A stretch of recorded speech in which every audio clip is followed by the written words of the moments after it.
The great Bob Saget. Bob Saget's Here For You podcast is available where all podcasts are gotten right now. So where did the podcast come from, Bob? Well, it was interesting because before the pandemic, I was out doing stand-up, had a tour all set, had a new hour ready to go, was going to shoot a special in the fall, and then it all just came to a halt. But at the end of 2019, I went, the same thing as my stand-up. People are arguing, everybody, we're all human beings, all the normal stuff you're hearing everybody saying, and can't we just all just have some fun, and can I make things brighter for people? And they were hurting before the pandemic. People were angry, so angry, and we all know it. Everybody's saying the same thing, except for someone that thinks that they're completely correct and there is no other hand or other side.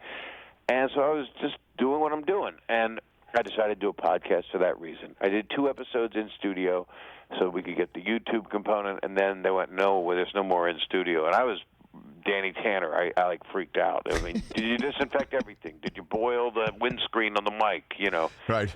And they, I'm sure you're the same way. I mean, you're in studio, right? I am, Bob. I walk in every day like I'm Walter White, ready to cook. My first 20 minutes of my day is wiping everything down. I'm serious. You make hard-boiled eggs and then meth? Yeah. And then I do the show. Yeah, in that order. Oh, my God. Exactly. And you're wiping front to back, right? That's important. People don't say that. I have a face mask on my butt right now.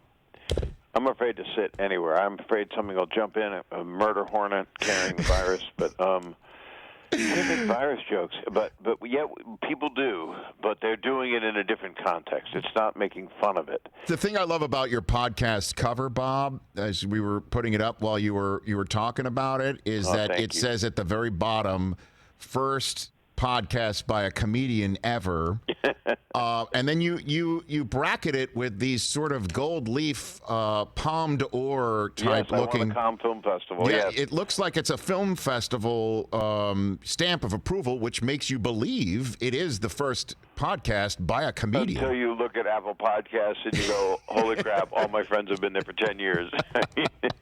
Joe Rogan created an empire. All my friends, Bill Burr, and Bill's on the podcast. I'd love to have you on. Anytime, Bob. You know that. Mark Maron. You listen to Conan. People that are just fantastic at this. And mine was meant to be for real, and especially after the shoe dropped with being there for people. So I decided to have a phone line set up, and then on certain days of the week, and right now I'm on a Monday, Wednesday, Friday schedule. I just had Tiffany Haddish Day was yesterday. Fantastic. And then tomorrow I'll be talking to people, and I leave on Instagram and Twitter a number they can call, and I'll tell them I'll call them between 1 and 4 you're like Thursday. You're like the cable person. It's any time between the 3-hour window. Back to UHF. We are public access. I might as well be the Joe Franklin show without a video.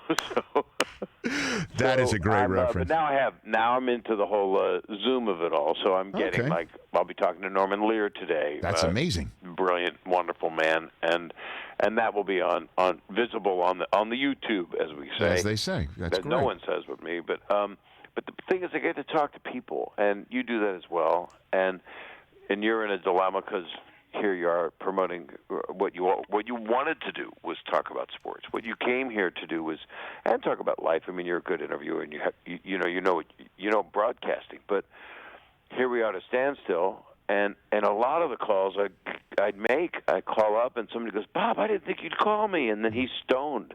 And I'm talking to a stoned guy for a half hour.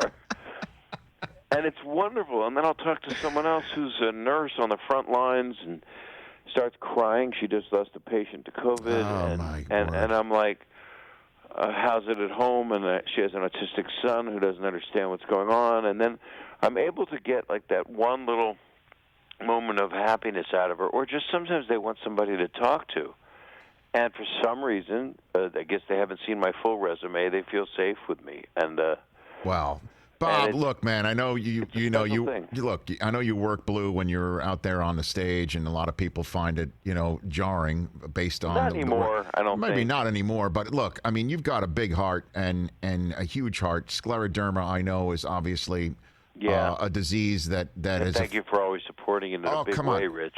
Look, your annual events in order to fight this awful disease. You bring so many people together. You help so many people. You also co-hosted the Laugh Aid benefit back in April that tries to help fellow comedians deal with COVID-19 in this world. And everybody showed up, man. Hey, you watched all the way to the end. Thanks for that. Watch more right here.